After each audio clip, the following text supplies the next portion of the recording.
tidak disangka-sangka mengandungi bahan terlarang di dalam. Dia sama tersun, unsacharable. Maka jangan ambil ubat gigi ataupun ubat gegat, sudahlah. Yang kedua ada kepala harimau, harimau Malaya. Seterusnya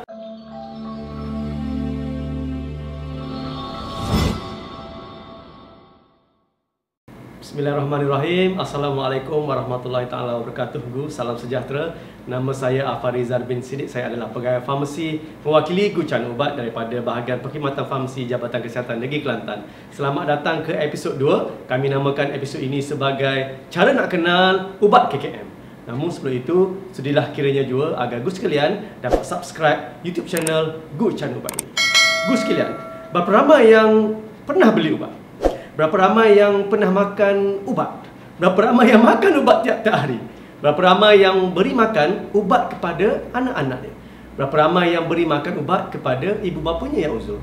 Mungkin persoalan yang paling besar adalah berapa ramai yang benar-benar yakin bahawa ubat yang diberikan, ubat yang dibeli atau yang dibekalkan kepada orang yang kita sayang benar-benar selamat.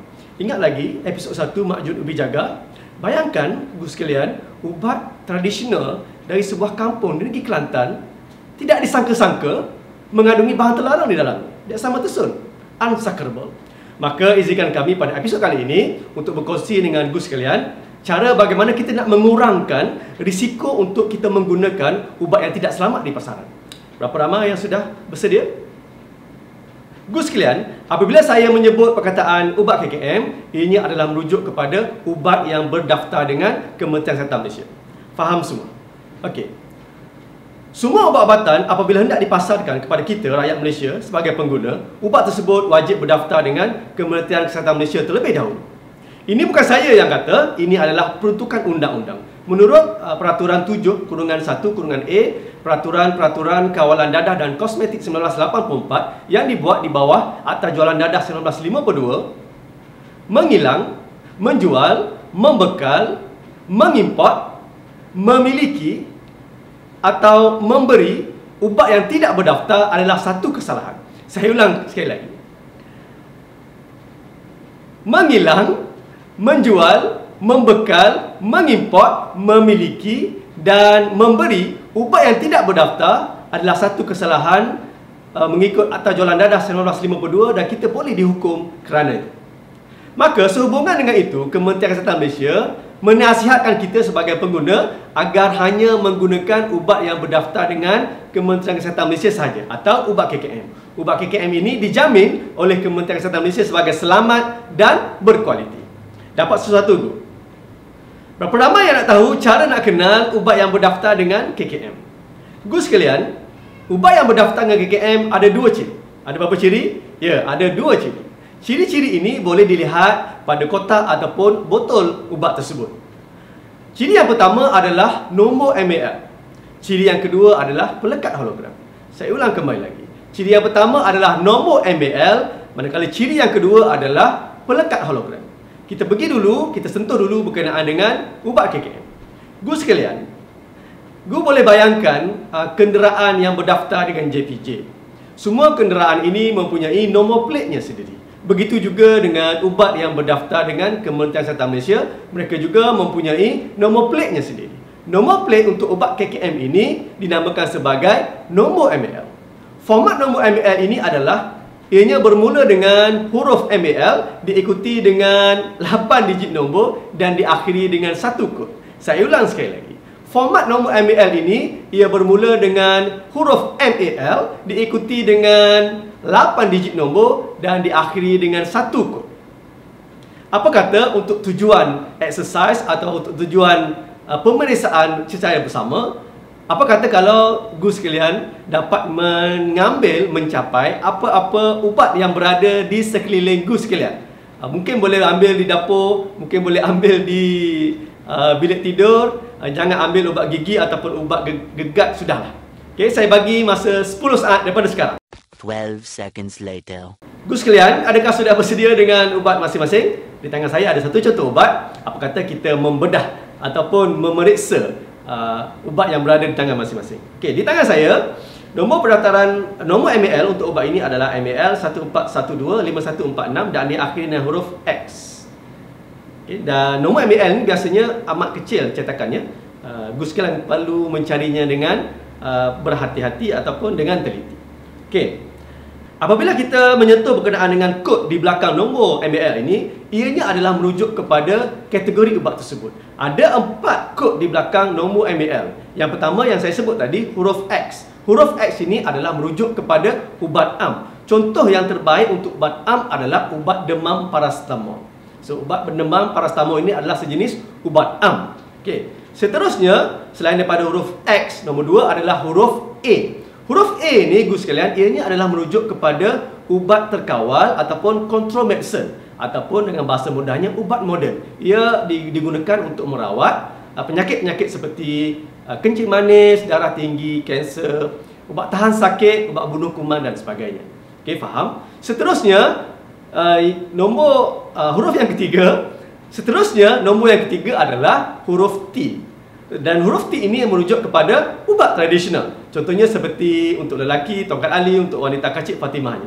Okey. Dan yang terakhir, kod di belakang nombor MAL adalah huruf N. Dan N ini adalah merujuk kepada ubat suplemen. Contohnya seperti ubat vitamin C, ubat vitamin B kompleks, magnesium dan sebagainya. Adakah anda semua dapat sesuatu?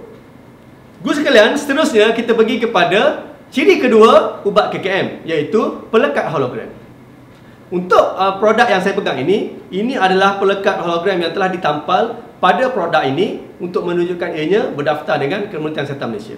Hologram ini dikenali sebagai hologram Meditech versi 4. Di pasaran sekarang ada 2 jenis hologram yang diguna pakai. Yang pertama adalah hologram Meditech versi 4. Yang kedua, hologram yang terbaru iaitu hologram Pharmatech. Saya pergi dulu kepada hologram Meditech versi 4.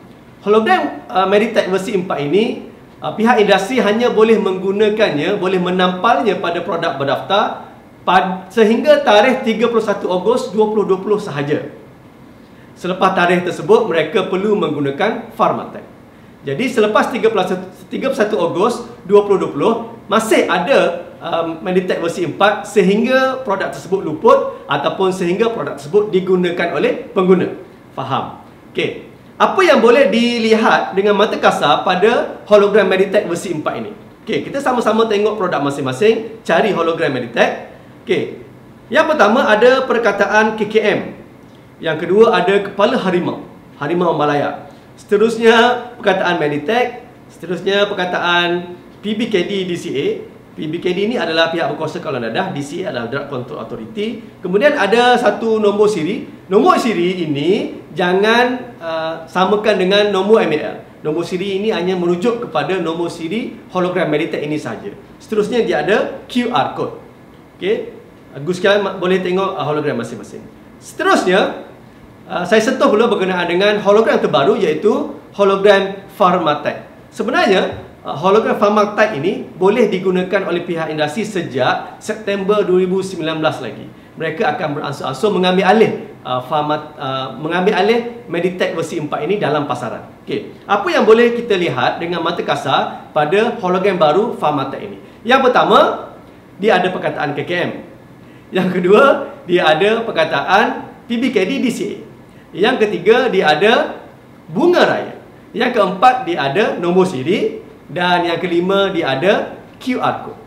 Okey.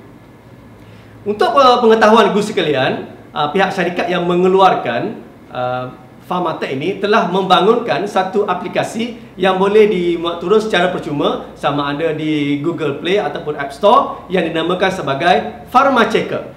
Okay. Pharmachecker ini digunakan untuk menguji kesahihan ketulinan Pharmatech ini.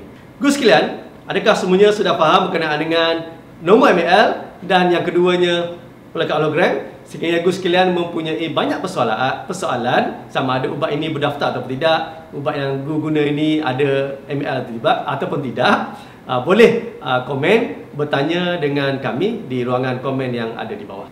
Guru sekalian, sekiranya guru masih bersama-sama dengan kami sehingga detik ini, kami ingin mengucapkan jutaan terima kasih.